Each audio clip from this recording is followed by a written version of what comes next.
NC pork. Good for the plate, great for the steak.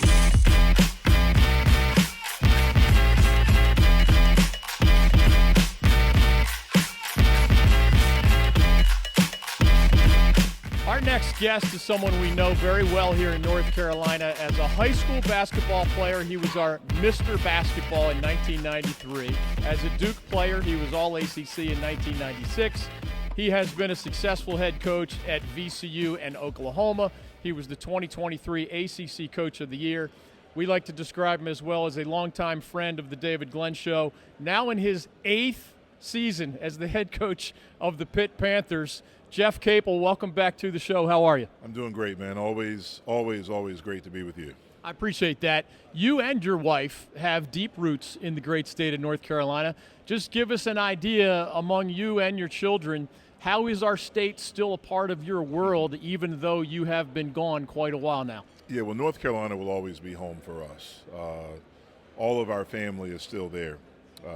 My mom is still in North Carolina. She's actually still in Fayetteville. My wife's family, they're all right there in Raleigh. And so it will always be home. We have deep roots. We both grew up in North Carolina. We both went to college in North Carolina. All of our family is there. And so whenever my coaching journey ends, I would imagine that's where we will end up, is back somewhere in North Carolina. We have lots of good options. Lots of good options. Coast, mountains, in between, golf, all of the above. Hey, since we last saw you, you have joined the 50-something club, of which I am a member. Are you more of the mindset it's just a number, or are you of a mindset that, man, there's a whole bunch of things different compared to however you felt at 30 or 40? You know, it's really interesting because when I turned 50 in February, I didn't feel anything. And I think it was because it was the middle of the season. We were obviously fighting and clawing and struggling, and so it was all of that. But once the season was over with and you get through a little bit of the portal stuff, 50 has hit me a little bit differently now. Like, you start to look at things a little bit differently. You start to not worry about things as much, especially what people think. You know, you start to treasure the things that matter to you even more. I think I've always been pretty good with that, but I can tell you, man, I appreciate those things and those people and the things that bring me joy and happiness more than anything right now. It's funny. What you just described, I think, is one of the reasons we've gotten along so well. As a young media member who doesn't get nearly as much feedback, good or bad, as you guys do, I've gotten better at both appreciating the good and mostly ignoring the bad. It's kind of crazy, Coach. You are I don't know if you think in these terms, but you're the second longest tenured ACC head basketball coach on the men's side. Our good friend Brad Brownell, of course, has been at Clemson a long, long time. How does that register with you, and how are you a different guy than the day you took the Pitt job? It's kind of ironic that it's Brad and I. We're both CAA guys at Wilmington and VCU. We got started. He became the head coach at UNC Wilmington. I became the head coach at VCU the same year. We had battles there. Our journeys took us different places, but now to be in the two longest tenured, it's amazing to me. I mean, I'm in my 8th year at Pitt. This is the longest in my life I have ever lived in one spot. Wow. When I was growing up with my dad coaching, we moved a lot. So this is the longest place I will ever have lived in one spot. I'm way different now than I was when I got the job, but the game is different. The world is very different. And coaching has always been a hard profession, a very rewarding profession, but there are different challenges now in roster construction, roster retention, player retention, and all of those things. So, you know, I think one of the biggest things that you have to have, you've always had to have it, but I think even more now, there absolutely has to be alignment with your administration, from the athletic department, from the university, if you want to and are able to have long-term and sustained success. You have to have that. Speaking of different, most people in most walks of life can identify with sometimes the anxiety of the person that you report to changing. So I knew and liked Heather Like. She hired you, of course, long ago. I don't know Alan Green really, but just tell us how it impacts you as the men's basketball coach at Pitt when essentially the person you report to as part of that hierarchy does change. Yeah, well, it was a change. I mean, Heather and I had a great relationship, not a good one, a great one. It started out, obviously, she hired me, she believed in me. She stuck with me after those first 4 years when it was really, really shaky. And there was a lot of pressure on her to possibly make a move with me. And she stuck by me. And so that forged a different type of bond with Heather and myself. And it's something that I will always cherish. And when things seemed like they were the best, obviously there was a change made. Alan has come in and he's injected energy into the program. I think, into the whole athletic department, I should say. I think he understands college athletics and the way that it's going right now. And we think he and his team will be great stewards as far as leadership and partnership with all of the coaches at Pitt. When you had a young point guard, Bub Carrington, ends up staying with you only for a year, but it just felt like win-win-win, right? The Carrington family wins, Jeff Capel wins, the Pitt Panthers win by enjoying him for 1 year, and he's, of course, off to the NBA, so financially wins. When Jalen Lowe, another young guard, leaves, it feels like it hurts. I don't know what happens behind the scenes. I don't know if this is just, we're in year one of revenue sharing, as it's called. What can you share about the nature of that? Because any objective observer would have liked your chances of winning even more if Jalen was still your point guard. Well, Jalen's obviously a really good player, and he's a great kid. And we certainly wish him well. Look, I'd be lying if I said we don't miss him or we wouldn't miss him. But he made a decision that he felt like was in the best interest of him and his family. I respect that decision, whatever it is. I've always said I want guys that want to be with us. And if you don't, I don't have any hard feelings. I don't. I mean, and maybe that went out the door at 52. But I just, I don't. I like what we have. I understand the nature of college basketball, college athletics, but specifically college basketball right now. These young people have more opportunities and different opportunities each and every season to capitalize on their name, image, and likeness, so to speak, if it's really name, image, and likeness. But if you play well, that gives you more opportunity. Could there be more loyalty? Should there be? I don't know.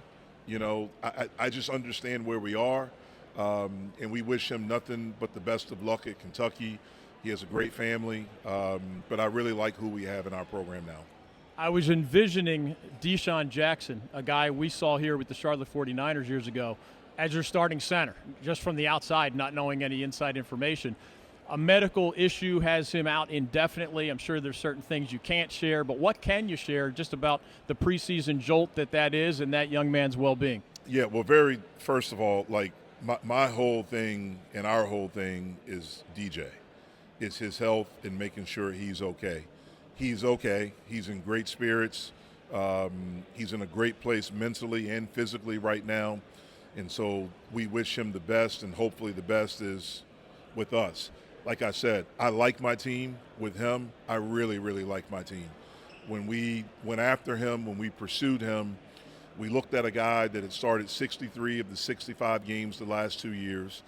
He started every game last season on a team that was top 10 in the country.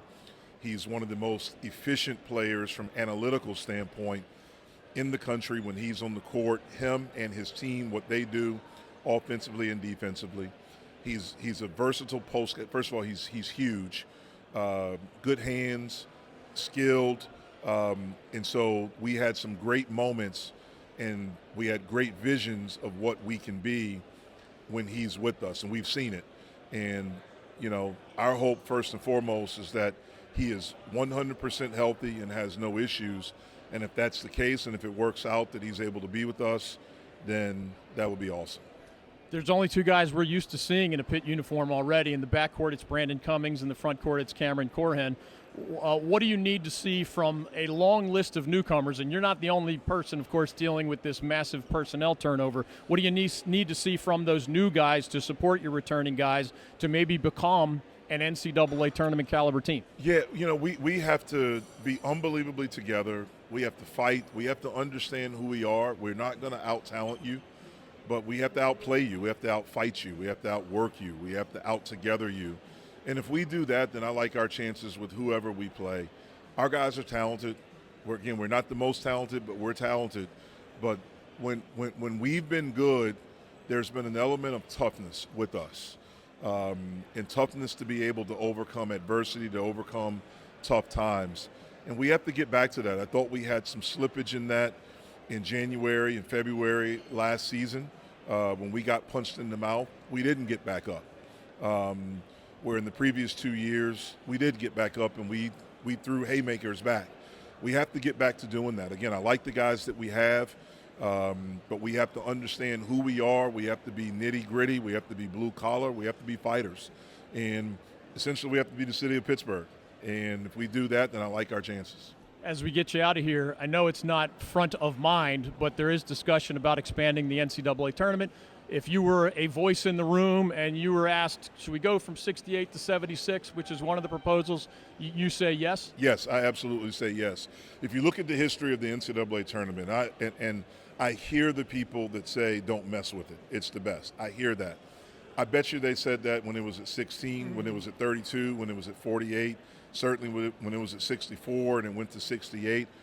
It's always gotten better.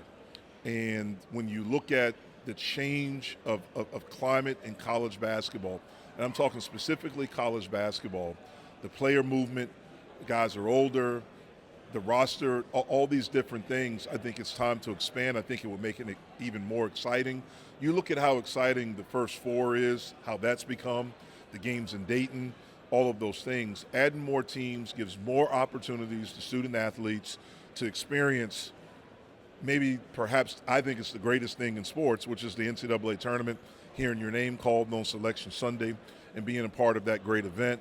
Why would we not do it to give kids more opportunity? Last thing for a guy who recently turned 50. I've summarized college sports, which I love to cover, including that big dance you described, as much change in the last 5 years as in the previous 50 years combined. I think I know the answer, but are you still able to have fun, maybe even more fun, in the new environment, maybe given that maturity that you described earlier? Yeah, you have to find ways to make it. Look, it's challenging. It's way more challenging. You know, gone are the times when you get a kid as a freshman and you think, you know, man, like by the time this guy's a junior, you know, what we could be. You know, I was naive. I made that mistake when we signed Bub and Jalen. I remember I told Heather, like, this is the backcourt that's going to get us to a Final Four. And I really and truly felt that. I didn't anticipate Bub being one and done. Right. I knew he was really good, but I didn't anticipate that. And certainly we talked about Jalen with the transferring. And so this is just the nature, and that's why I said there has to be alignment within everything. You have to understand if you get good players and you develop a guy that becomes a good player, then you have to be able to invest in them because people want good players. And so there's fun in that. It's certainly more challenging, but look, I'm having a blast with it. I love what I do. I'm blessed to be able to do this. When I got into it, when I was 25, when I got in it, became a head coach at 27, I'm trying to keep that, which the feeling that I had then or the goal that I had was just to help people. I've been blessed from Coach Miller, my high school coach, Coach K, obviously my dad, those three guys, the coaches that I've had, and I want to hopefully impact these young people that I have a chance to work with the way those three men impacted me. In the media, we're never supposed to root for teams or schools, and I honestly don't, but I do root for good people, and Jeff Capel is good people. Thank you, as always, for joining us on the David Glenn Show here on the North Carolina Sports Network. Appreciate it, man.